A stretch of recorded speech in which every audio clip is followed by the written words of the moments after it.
मेरो माया लाग्छ लाग्दैन भन्नु त लाग्छ चाची लाग्छ कति लाग्छ भन्नु नाति नाति कति वर्षपछि आएको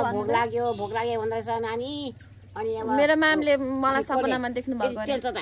त्यहाँ पिल खोल्नु का चाहिँ यहाँबाट अनि त्यसलाई भोक पाक्छ अनि खान्छ भन्दो रहेछ आशा पनि थियो सपना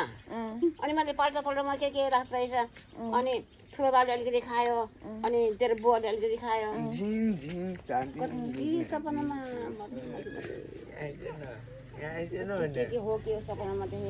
नातिनीलाई सम्झ्यो होला नि त अनि यत्रो वर्षमा 5-6 वर्षमा अनि सम्झ्यो होला त्यो सपनामा आयो नि त अनि सम्झिनु पर्दैन अनि म मामलाई लिन आएको नि जानी नजानी माम कहाँ जानु तपाईँलाई लिएर जान्छु म कहाँ जानु काठमाडौँ लिएर जान्छु मेरो यो दुईटा भाग बाख्रा तुराउँछ यो पानी भान तुराउँछ काठमाडौँ लिएर जान्छु नि म बेचेर सबै कसले बेचेर सकाउँछ अनि कसैले उहाँ जाँदाखेरि उहाँ मेरो आँखा बनाउँदाखेरि सबै बेचेर तुरायो कसैले नि बेच्दैन तपाईँको बाख्रा म काठमाडौँ लिएर जान्छु तपाईँलाई म तपाईँलाई काठमाडौँ लिएर जान्छु जानु नजानु छ्यामा आमा के अरे मामलाई काठमाडौँ लिएर जानु पर्यो छ्यामा लिएर जान्छ है बुवालाई काठमाडौँ लगेर बुवा मरे बडा कहाँ बुवालाई लग्यो त काठमाडौँ बिचरा काठमाडौँ नपाइकन मरे अब बुवालाई कहाँ काठमाडौँ लग्यो त नि मर्थेन छोराले काठमाडौँ देखेन त्यही भएर आमालाई अब काठमाडौँ लिएर जानु लाग्यो काठमाडौँ लिएर जान्छु म यो मान्छेले त भिडियो फेरि एउटा पनि हुनु हुँदैन नि पोस्ट हानिहाल्छ आमा पनि हालेछ लिएर जान्छु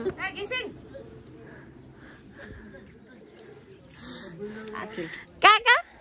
के छ त विचार काका जानु पर्यो अब हाम्रो मेरो कान्छा काका कान्छी छ्यामा मेरो भाइ हो मेरो भाइको पोच सबैजनालाई नमस्ते रे मेरो भदै अर्को कुचे माम म लिएर जान्छु काठमाडौँ ए नानी म त रूपलमी कति बनाएको छ म जान्दिनँ मेरो घरमा व्यवहारकोले गर्छ त्यो छोरीपट्टिको नातिनी हामी छोरापट्टिको नातिनीसँग हिँड्नु न लिएर गइहाल्छौँ नि त्यो छोरीपट्टिको नातिनीसँग जाने होइन क्या छोरापट्टिको नातिनीसँग जाने हो छोरापट्टिको नातिनी ठुलो कि छोरीपट्टिको नातिनी ठुलो आमा आमा म लिएर जान्छु तपाईँलाई लिएर जान्छु मसँगै हिँड्नु म लिएर जान्छु तपाईँलाई